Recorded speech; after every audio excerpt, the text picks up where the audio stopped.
And I just wanted to let you know that next week, March 3rd, we have solid careers, or good careers during recession times. We're going to have business school alumni talking about their experience in consulting, government, healthcare, and education. And I put the flyer out there in the so if you're interested, just take a look and you can get involved with and thanks for coming. We're on Salaries to talk about his work and his other areas of research. He's going to introduce himself.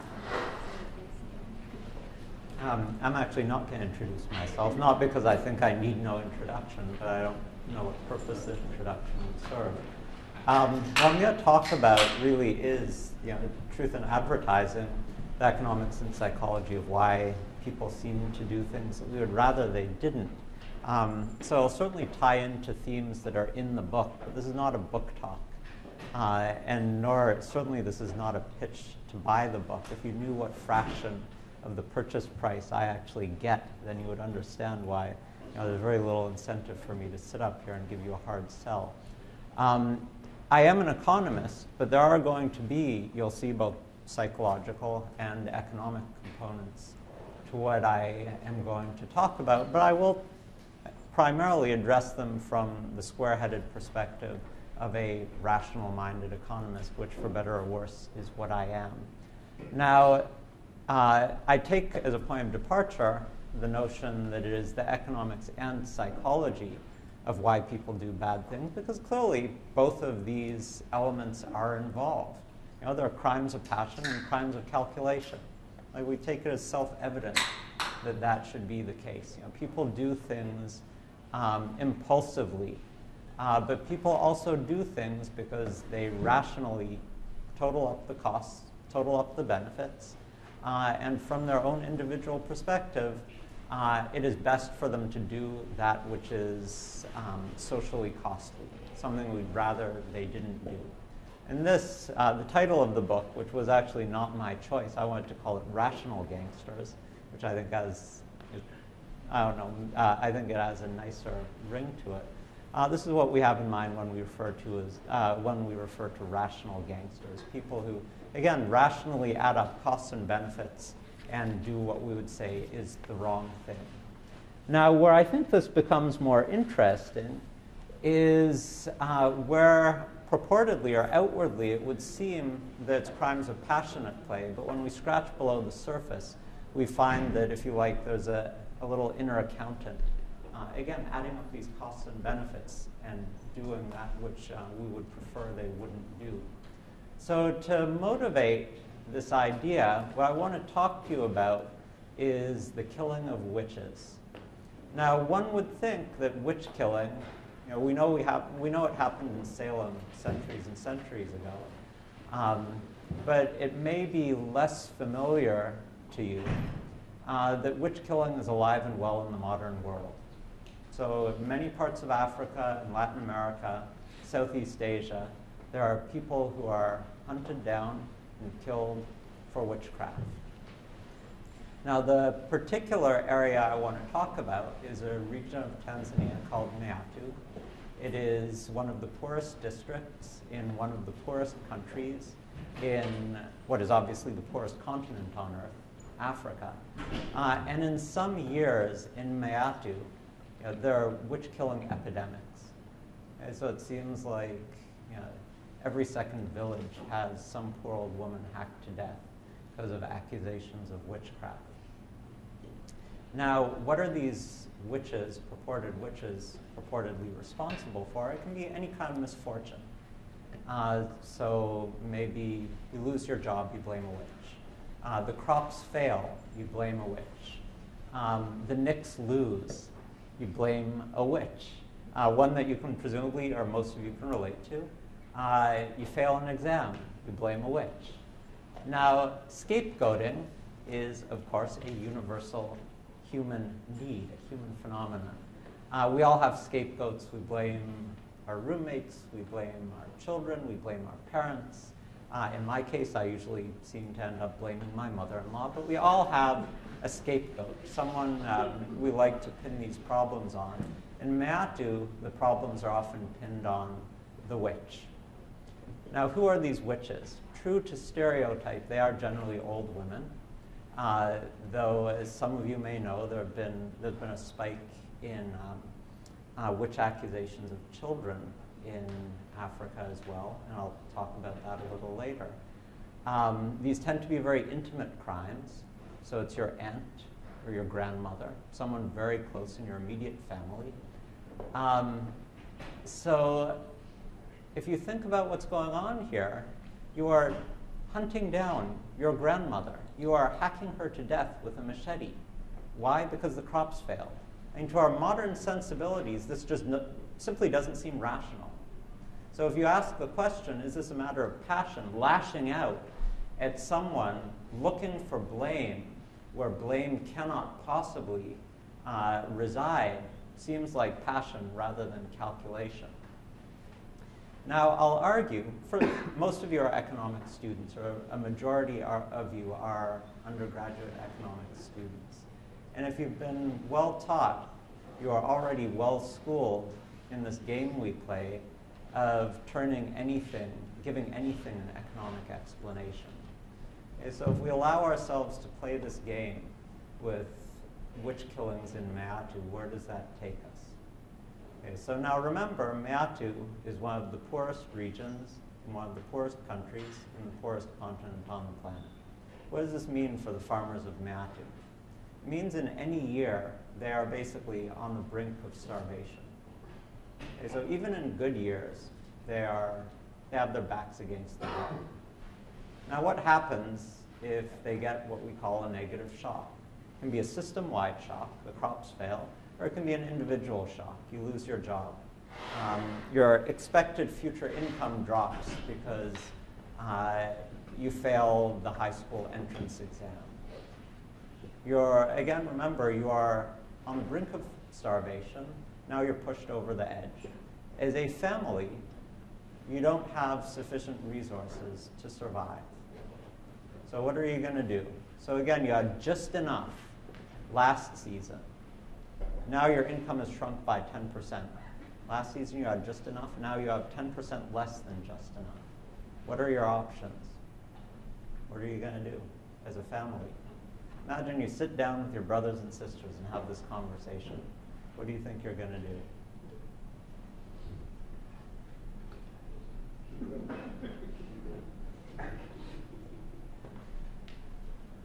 Yeah, it's kind of a tough conversation to have. Either that or just undergraduates aren't quite as vocal as MBA students. Are you suggesting reduce your family size?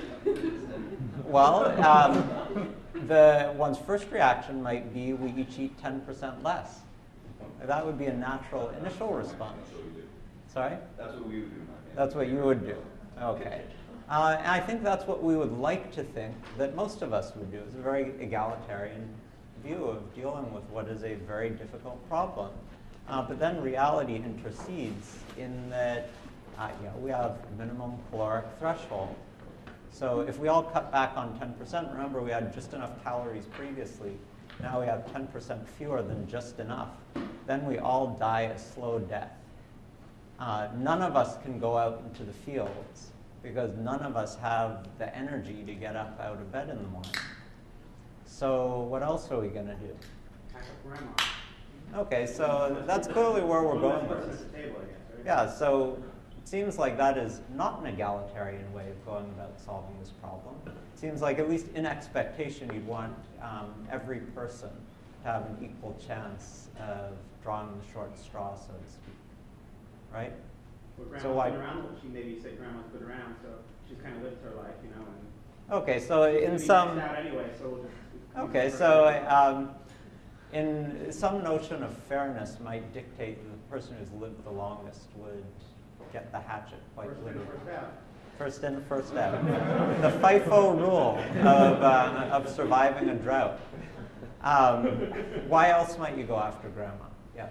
If you think about what each family member contributes economically, I think in less developed countries they kind of look at women as being able to produce heirs, like son or daughter, and old grandma can't do that anymore.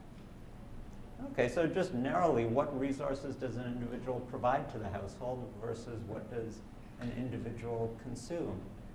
Old people are going to be less likely to be the ones who get up out of bed and go and work the fields. So they tend to be a net drain on family resources. I don't think we have a great story for why it's women rather than men. I mean, these are patriarchal, patrilineal societies. So men have a lot more political power in these communities than women do. So I don't think we have a wonderful story for why grandma rather than grandpa gets the hatchet, or gets the axe. Grandma is also very vulnerable because she's least able to defend herself. So from a social planner's perspective, this makes sense in quotes, in that you're eliminating the member of the household for whom net consumption exceeds net production by the greatest amount. In terms of what can actually be accomplished, she's the most vulnerable member of the household, most vulnerable member of the community. So that's a story that can explain the initial facts. Now, economics is primarily an evidence-based discipline. It's primarily what we like to think of as something of predictive science, or predictive semi-science. So what are some predictions we can take to the data? What does this predict about the world out there in Meatu? What are some numbers you can look at that would validate or falsify this? Fair production models to the amount of which. Yeah, sure. So the basic test. First of all, we've already established anecdotally that it seems to be elderly members of the community that are victimized here. And your point is that we should see if there are cycles, if essentially cycles in witch killing match economic cycles. And they certainly do. What's a really striking pattern in the data is that violent crimes against the non-elderly are essentially acyclical, so basically flat. Whereas for elderly women, they very, very strongly follow economic cycles.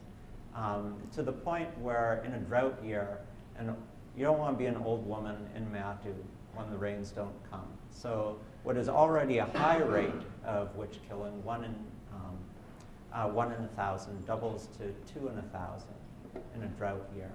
Now, to give you some context for this, I may, if there's time, certainly not going to talk past 6:30, and then we can have a conversation, and we can all just go home having been well fed and hopefully had half an hour of entertainment. We may talk about the transformation of Bogota in the mid-90s, which is an amazing story. But before this transformation took place, it had the highest murder rate in Latin America. Actually had the highest murder rate in the world. Now, a slum dweller in Bogota at the height of the Pablo Escobar years had a significantly lower chance of getting knocked off than an old woman in a little village in Meatu in a drought year. So it was really a very high rate of violent crime. Now, to go back to the main point here, our main point is to try to distinguish between motives of passion and motives of calculation. Now, if you believe, or if you were to believe, that this were fundamentally driven by anachronistic beliefs, passions, if you like, then the implied policy intervention would be, you would go with your PowerPoint presentations, which I've shut off, but you show 2x2 matrices. You explain to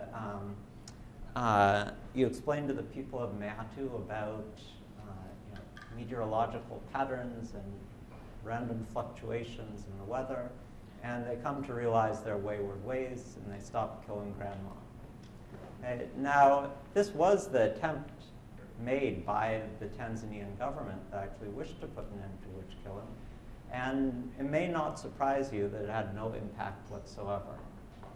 Now, this really shouldn't surprise you if you think of witch killing not just as a belief, but a necessity. So they believe in witches not because they want to, but because they have to. This gets us back to the psychology of why people do things, why people do bad things. In that there is this psychological overlay, this narrative over top of the economic fundamentals. Remember what you're doing here. You're pulling out your machete one night and going and hacking your grandmother to death. And you're then going and getting a good night's sleep. So you need a story that you tell yourself. That is where the witch narrative comes in. So it's not to completely dismiss the psychological component to this, but if we really want to do something about the problem, if you think about attacking the symptom, if you were to actually convince the people of Meatu that what they're doing is some savage anachronism, you're potentially doing them a grave disservice. They now have no means of solving what is fundamentally an economic problem. So if you want to solve their economic problem, what are you going to do? What are some potential interventions?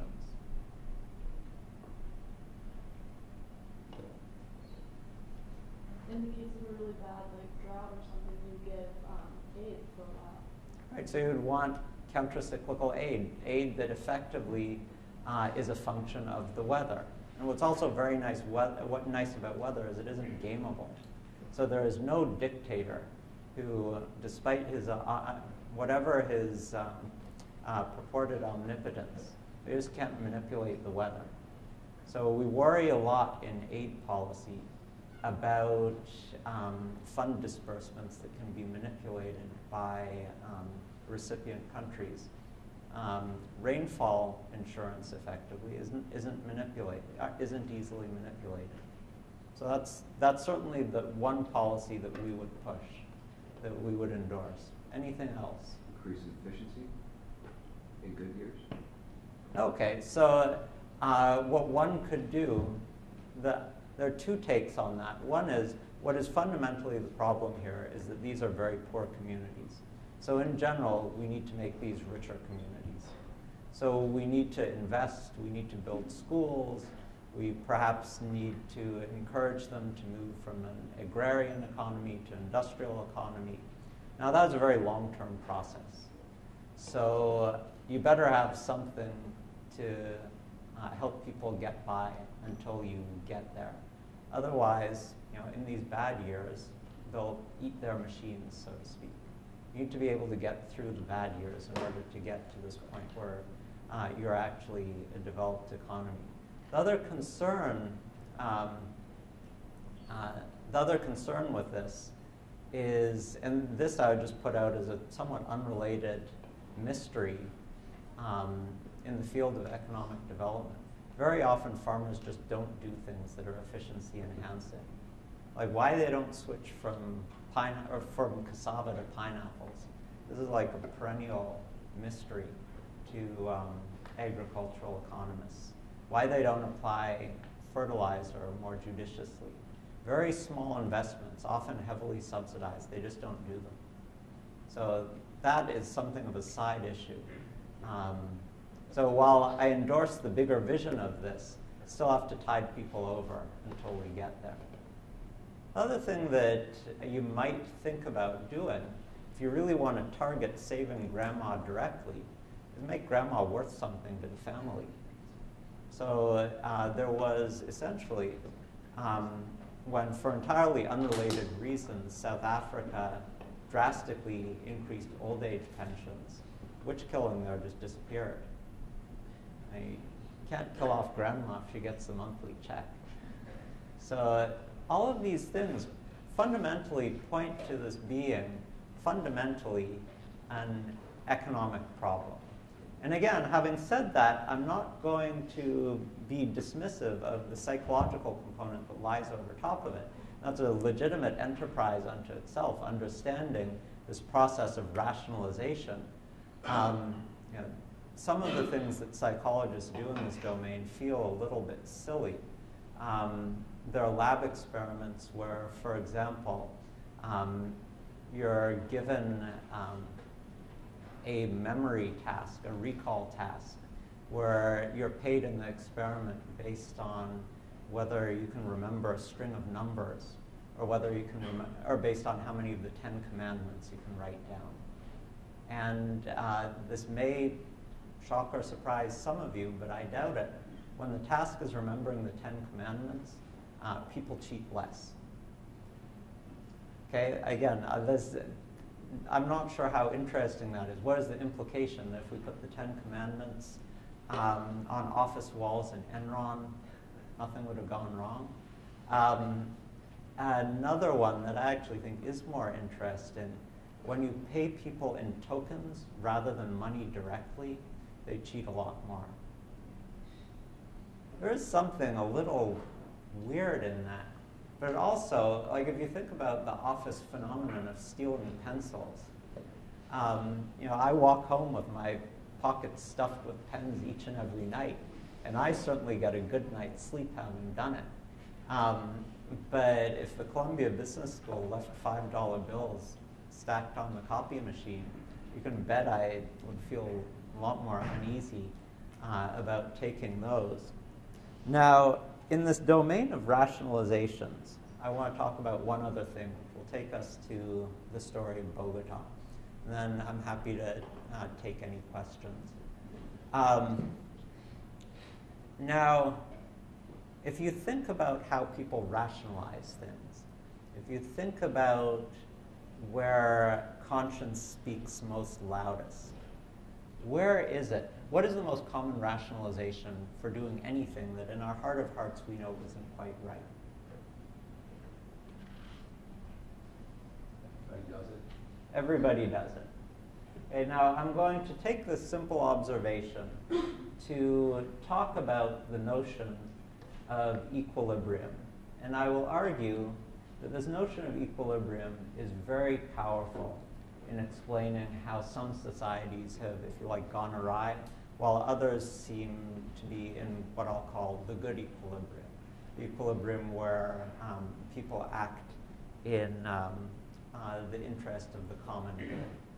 Now, I'm going to start out by telling not the story of Bogota, which is a story of transformation, but the unfortunate story of the rail workers at the Long Island Railroad.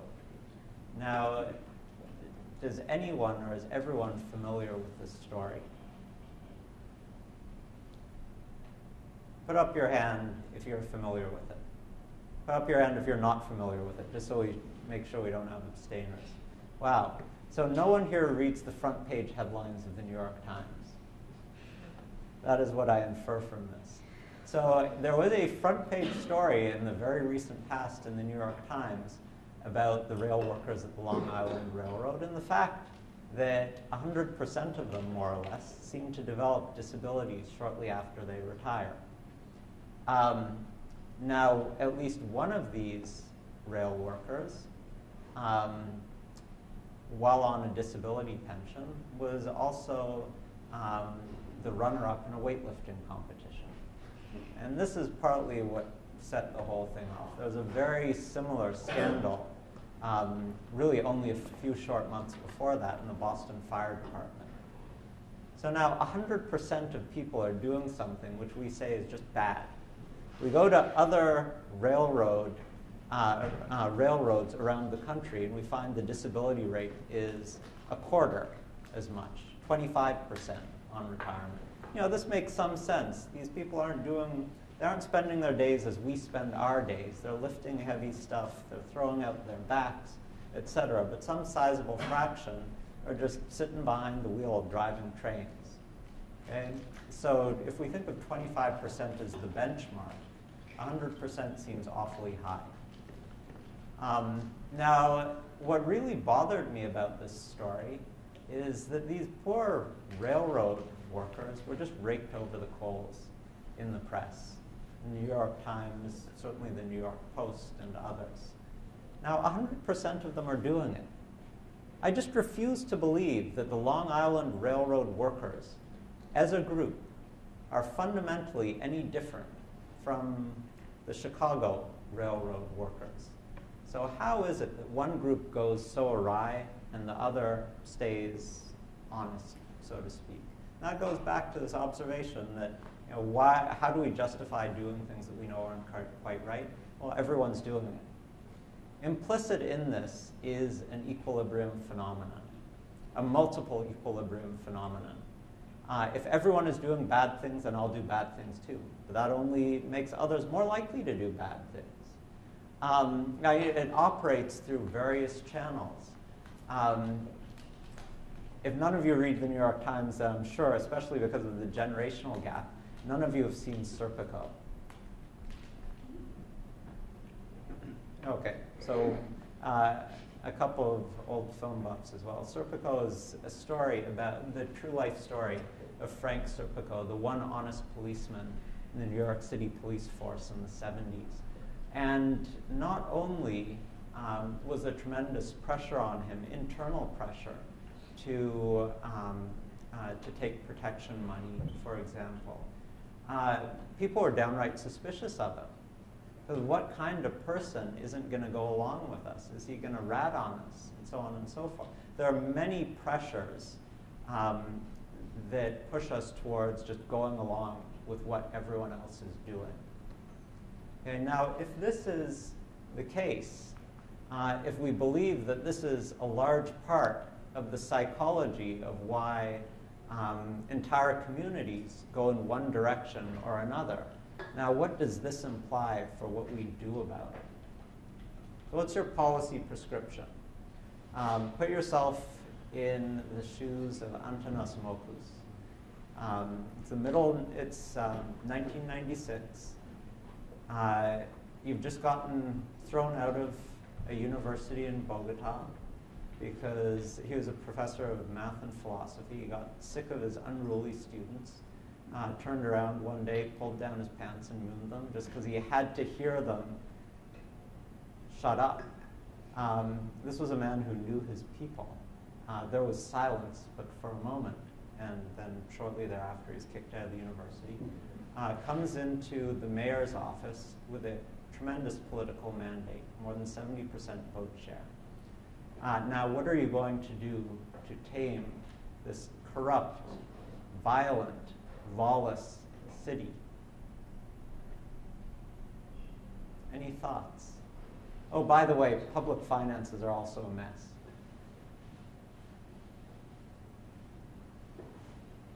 You have really serious punishments. Like, people go to jail for a long time. Right? Okay, so you take a draconian approach that anyone who crosses against the lights, you beat them to a bloody pulp and then throw them in prison and throw away and toss away the key.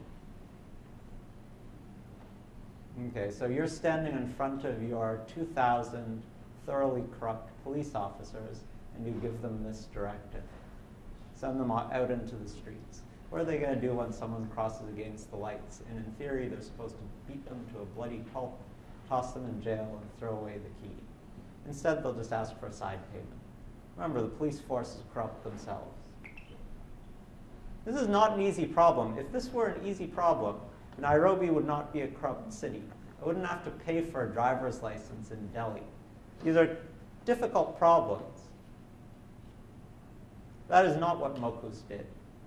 He's not a martinet. Yeah? Did you get them to somehow police themselves? Okay, so the question is, where we're going with the equilibrium story is how do we get this social, cultural transformation? I think what is required for this is that fundamentally, people pay bribes and take bribes because that's the system they're in. As a group, they would prefer to be in a system where they didn't have to pay bribes, but they're not going to do it on their own. So there has to be this social migration from the bad equilibrium of breaking the law, paying bribes, taking bribes, to the good equilibrium. Now, how you get there, that is the billion-dollar question. Yeah. By the way, there is no one answer to the billion-dollar question. I think the young woman in front of you expressed the broad approach quite appropriately, but I don't think we could directly apply the lessons of, or rather, the policy choices of Mokus to other places what we want to do is take away the broad lessons from it. Go ahead. So I feel like there needs to be, for the policemen, have like a cost-benefit analysis in their mind, and it could be in the form of either monetary raises, or it could be promotion, some sort of system where it finally gets to the point where doing what's right will outweigh the bribery that they're. Okay, so I'm going to allow myself a brief digression. Because I think this is an important point, but it's not where I'm going with the Mocha's story. So one cannot get through, and the couple of people who are in my class in here have seen this 2x2 matrix, and besides, one cannot get through a business school lecture without the 2x2 matrix appearing somewhere. What we're interested in here is what is the effects of economic incentives on public servants' propensity to behave honestly. And what you're suggesting is that we can have high wage rates, low wage rates. If we move to high wage rates, that should help to keep people honest. That's one way. Okay. That's the way that that's why I interpreted from what you'd said. Oh, well, I was saying that wage could be one way. Yeah. Social, I guess, promotions. Okay, promotion, if you like, is a form of net present value of lifetime earnings. So it's fundamentally not that different. Yeah. You can do it the opposite way. You can in some way tax bribes. So you can say I tax some expecting bribe and make it not worth it. Okay, so you punish people who take bribes. So I want to put this up here simply because when people talk about solving the problem of corruption, the first thing that comes up is raise civil servant salaries. The Kenyan government doubled policemen's salaries a couple of years ago. The Kyrgyzstan parliament saw a massive increase in their salaries some years back. The Indian civil service increased salaries by 30% or so at some point in the mid-90s. Now, this is a very expensive undertaking. This has a very material impact on government's public finances. And there's really no sense, we have no idea whether this helps in the slightest. So in drawing this 2x2 matrix, I merely want to make the point that it might help and it might not. It depends on what your theory is on what motivates these civil servants. And certainly not divorced from the questions of social pressure and social sanction that we will talk about in the context of the Bogota example. But it is also somewhat distinct.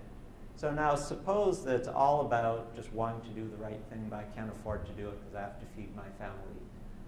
If I increase your salary as a Nairobi policeman from $50 a month to $100 a month, i.e. I go from here to here, then I'll behave more honestly. Now, an alternative view of the world, Marcella? Sorry, but no, one could argue that if you increase my salary and I still have the possibility to do bribery, I will still take more money from it without. Right. If there is no psychic cost to taking bribes, if there's no inner sanction against it, then I don't expect anything to change at all. Exactly. And in fact, most of the stories that people tell around the Nairobi police salary increase, and certainly the stories that people in Kyrgyzstan tell are about their politicians, is that they got equally corrupt, somewhat richer civil servants and politicians. Now, there are these perverse effects that you can even have where there's a movie called The Jerk, a movie that is long before most of your time and not very good anyway, a Steve Martin movie where he figures out a way of embezzling money from his company. And there's this scene in the CEO's office where the CFO is saying, we'll never catch this guy because anyone who's smart enough to come up with this scheme is surely going to lay low. And at that point, they look out the window and Steve Martin pulls up in a red Ferrari. Now, the story that people tell about the Indian customs salary increase is that it actually allowed these civil servants to lead outwardly more lavish lifestyles because they didn't have to pretend to be so poor. So again, you get these crazy, perverse effects. Now, if you believe, just a minute, if you believe it's fundamentally about economic costs and benefits, there has to be some probability that I lose my job. So if my salary is low, and if my salary is low and I increase enforcement such that there's now some probability I lose my job, who cares? I'm a poor policeman. If I lose my job, I'll become a poor sharecropper. If I increase your salary, now I actually care about losing the $100 a month job because my best alternative option is a $50 a month sharecropping job. Yeah. No, what I wanted to say kind of goes along with that. I was going to say that if the government then instituted almost like a blacklist as part of the enforcement, that we kick you off the police force, we're not hiring you for any other government agency, and I'm assuming in some areas that would be a big deal. That you want to become a subsistence farmer or whatever, fine, but you're not going to work for whatever the court system, the police, the fire, et cetera, et cetera. That would seem to have some sting to it. Yeah, and you'd certainly want to. So that what I'm calling enforcement here can kind of bundle together both probability of getting caught and scale of punishment. So yeah, exactly. I want to go back to the story of Mocus in Bogota. I think one of the lessons that we take from this notion of equilibrium is that incremental changes are going to be very difficult. We can't have one person a week decide to stop taking bribes, to stop crossing against the lights. It has to be an all or nothing change. So we have to find some way of giving essentially a big jolt, a big and very public jolt, to make everyone in Bogota realize that, okay, things are about to change. Now, what Mocus did when he came into office, this is one of the most undertold stories in, I think, really in modern history. Not to be overly melodramatic about it, it's certainly the greatest anti-corruption success story in modern history. The first thing Mocus does when he comes into office is not increase policemen's salaries. Remember, public finances are a disaster. He hires some mimes. And in fact, if I log in, and I'll do this while I'm talking, I have a picture of some of these mimes on the server. So he hires some mimes. The mimes are tasked with the job of mocking, yes, mimes, like Marcel Marceau.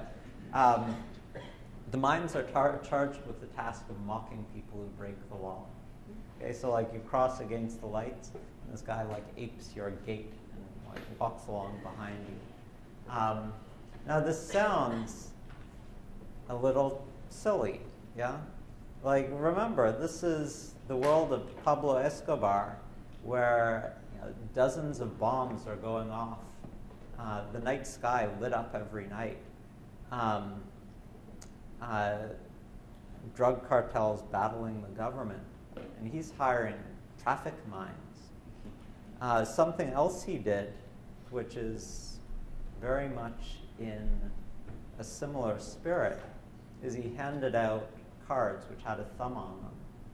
Okay, now if you see someone do something nice, you flash them a thumb up. You see someone cross against the lights, run a red light, you flash them a thumbs down. Now this was a way of kind of being all-inclusive in this. Now what was necessary for this to take place? Again, remember that in order to make this transformation, think about trying to shift from having everyone drive on the right to driving on the left. You can't have one person change each day. It has to be everyone shift at once. The other thing is there has to be this underlying need, this underlying desire to change. And so, again, this guy came in with a 70% vote share. There was obviously a sense in the city that people were just fed up. Now, why traffic mines? I think we really don't have a good answer for that one. But the moral of the story is also very emphatically not that every city on earth needs a troop of traffic mines. The point is that culture matters, and shifting equilibrium has to be kind of a very public and very discreet event. So this, if you like, is perhaps what leadership is. People who recognize what will resonate with their people, recognize the problems, and put their fingers on the solution. I mean, it is actually crazy, some of what has been taken away from the Bogota story. I kid you not, in the wake of this, Mexico City hired traffic mines. And again, the moral of the story isn't the magic of traffic mines. It's the importance of culture and equilibrium. So I'm going to end there with a picture of our friends, the traffic mines. So I'm happy to take any questions about the book, about economics and psychology, why people do bad things, how we rationalize the terrible things that we do each day and still get to sleep perfectly content with ourselves at night. I'll end the talk there. No, you don't have to clap. Any questions? You're allowed to clap. But any questions? There need not be. Yeah, there and then there. This is sort of a related question. Sorry, before you ask your question. This is a Bangkok policeman having a pink Hello Kitty armband sewn onto his uniform for showing up late at work. So again, the great leader will recognize that which resonates with his people. So it's not traffic mines in Bangkok. It evidently is pink Hello Kitty armbands with little hearts on them. Okay, sorry. Go ahead. So this is a related question to what you've been discussing, but not specific. What do you feel are the best policy measures in dealing with corruption from the business angle? So understanding that issues that have come up in the U.S., such as the Foreign Corrupt Practices Act, and I'm doing a paper actually, writing a paper on the Foreign Corrupt Practices Act and Russia, and I'm trying to look at the business perspective and understanding that with that business perspective. Yeah, no, I see where you're going with this. So I think I don't want to beat every nail with this equilibrium phenomenon hammer.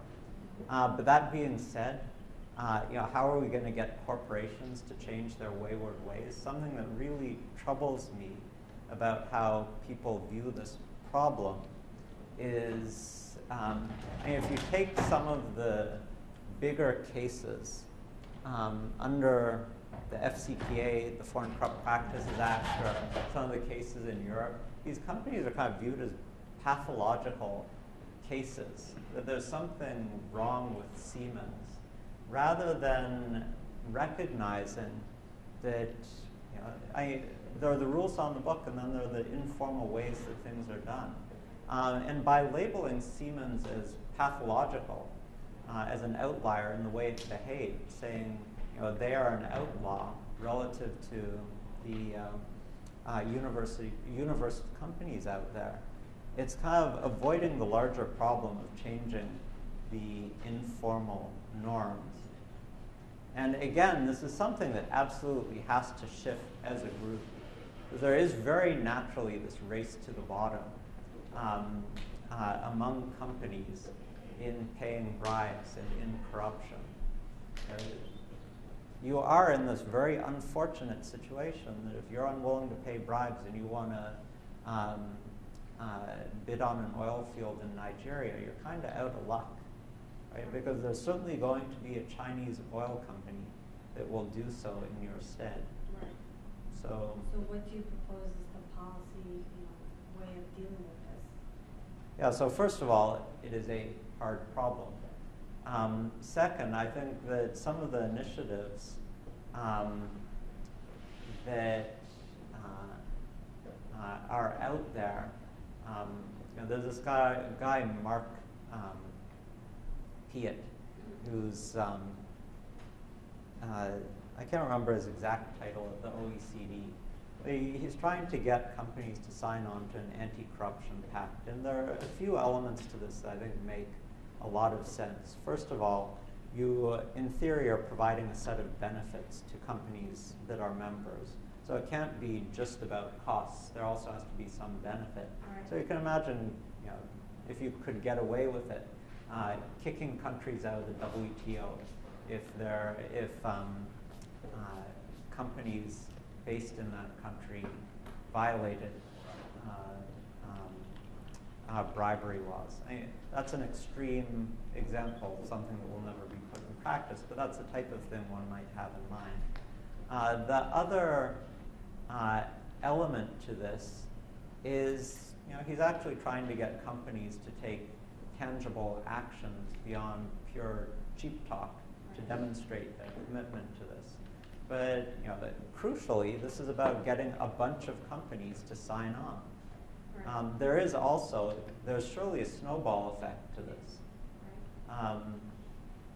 So that's the type of initiative that seems very promising. It would only be reputational value in signing this pact, and if you didn't sign it, you would lose, your reputation. But again, one hopes that there's some benefit that accrues to being associated with this, whether it's standing within the World Economic Forum, maintenance of one's membership in the WTO. There have to be carrots and sticks. Right. But I also very strongly believe that something that has to change the underlying norms that are problematic here. What really troubled me about reporting on the Siemens story is the company was held up as an anomaly. The people in Siemens is somehow deviating from as being deviant. Yeah, at the back. I just would be curious to know what your thoughts are about currently what's been going on in New York, Wall Street, the financial industry, all the politics on executive comp, the risks that they took the past 7 years. Just curious as to what you think. What would their solutions that they're trying to implement now? Do you think they would work? Do you think they wouldn't? And what would be better if not? So first of all, let me say that I can't believe that we're in this mess because of anything that I would call corruption. Was there lobbying by financial services firms on Capitol Hill? Sure. But is it something that we would call corruption more so than any other industry? I doubt it. So I'm not going to pin it on corruption. I'm going to pin it on bad models and bad incentives. Sure. I'm not going to call it corruption. Where I do see that financial catastrophe meets corruption is that I worry an awful lot, and there are many people who worry an awful lot about how bailout funds get spent. And there's certainly evidence already emerging that the passage of both bailout packages, both for housing and banking, were in some sense corrupted. So if you look at voting patterns in the Senate and in the House as a function of campaign contributions from financial services PACs, very highly correlated with votes. And in ways that could not readily be predicted by the story that, well, I take money from people with whom I have pre-existing sympathies, right? It could be that I vote for something that favors financial firms because they gave me money because I had sympathies for them, not I have sympathies for them because they gave me money. So I'll refer you to a specific paper if you're interested in seeing how they deal with this concern. Actually, I won't refer you to the paper. I'll refer you to a Slate column I wrote about the paper. I prefer to maximize my hit rates rather than theirs. So if you just look up Slate Fissman, and that'll get you there quickly enough. Yeah. So, according to your argument, how would you suggest to solve irrational actions like people owning private cars or people standing in line in the supermarket, which is totally irrational, not economical, but still people do it? And I'm not Sorry, sure what is irrational? So I ran down to Fairway in the middle of the day today, and there was a lineup, and I stood in it. How was I being irrational? Because you can use First Direct and save the time and do anything else. You can do so many other things instead of standing in line. Oh, well, so I'm probably not going to answer your question. So let me just say that up front. But what I will do is tell you a short story about ice cream in Havana. But this is not going to answer your question because I'm not totally sure that I get it. But if you own a private car, economically it's cheaper to use Zipcar or even to take a subway. Okay, this is not like you're not talking about murdering your grandmother. You're talking about maybe not perfectly efficiently allocating your personal financial resources. I'm not sure I have any problem with that. So let me tell you the story about ice cream in Havana. People there will line up for hours to get an ice cream cone. If you go into a different line, you can get an ice cream cone like right off the bat. You pay like an extra $1. Now there are some people in Havana for whom $1 is a lot of money. There's also a decent number of people for whom $1 is $1. They still line up for hours to get the cheaper ice cream. Why? Because they enjoy standing in line. It's like a big party out there.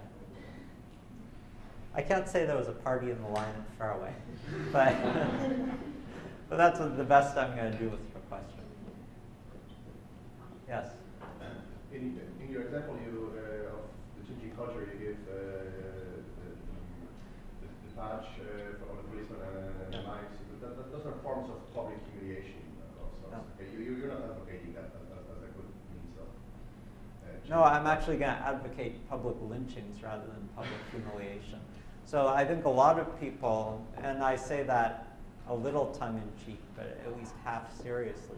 So remember, what is crucial here is to have a very public signal that we are shifting equilibrium, to throw some uncertainty into the minds of bribe payers and bribe takers of the consequences of what they are doing.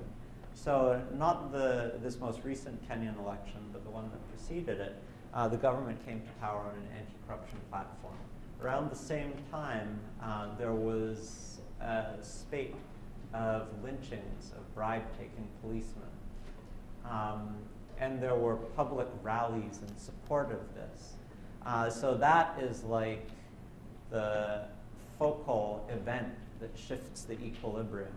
So it has to be very public, potentially extreme. Now, the unfortunate story of Kenya's recent history is that this government that came to power on an anti-corruption platform proved to be thoroughly corrupt. So I think it's probably a watertight theorem, if you like, that no successful anti-corruption transformation will take place if the president is corrupt himself. Like this kind of thing cascades downward. So I'm not advocating public lynchings. I'm not advocating Hello Kitty armbands. I'm not advocating public humiliation. What I'm advocating is the need for some sort of public signal that shifts the equilibrium. that shifts expectations, that shifts beliefs. Equilibrium is so much about beliefs, about what everyone else is thinking. The one other thing I'll say about the Bogota case and public humiliation is what is beautiful about mime-based humiliation is that it's essentially corruption-proof. So you can easily imagine when Marina's police officers go out on the street with their nightsticks and their handcuffs, there's going to be some exchange, monetary exchange. It's just it doesn't somehow pass any kind of basic smell test. People paying off the mime not to mock them. So it's corruption-proof. It's bribe-proof. This man, Mokus, was a genius. What it was that he picked up on, first of all, part of his genius, if you like, was timing. He came in at a point in history where clearly people were just totally fed up, just as people in Colombia as a whole seem pretty fed up with what seems to be an endless civil war. They also seem to understand which buttons to press. The last thing I'll say about Mokus, and then since it's 7 o'clock, I'm happy to take further questions, but I also think people should feel free to disperse. The other thing I'll say about Mokus is he understood economics. He understood the basics of incentives. He was much less well known for things like a fairly generous gun buyback program. It is also very likely the case that to get rid of violence, you have to get the instruments of violence off the street. So you got $100 every Christmas for handing in an illegal firearm. That is just basic cost-benefit financial incentives at work. The very last thing I'll say about Mokus is that the picture that I've presented of what happened in Bogota is not an uncontroversial one. You talk to people from Bogota, they are united in the view that the city was transformed in these years. So Mokus followed by his successor Peñalosa, followed by more Mokus. But they differ on the extent to which they think this transformation was the result of culture. And if you ask Mokus himself, he'll push the culture angle. Economic incentives. There are lots of people who just say simply that Mokus was the first mayor we ever had who was not corrupt, and that was enough. Now, I would dispute that interpretation of events because there have been lots of reasonably well-meaning mayors, presidents, prime ministers. But what he did is really quite unique in modern municipal history. So if my wife and I can ever take a sabbatical outside of New York City, I will definitely spend it in Bogota, trying to understand how this man figured out that mimes were the key. Thanks a lot.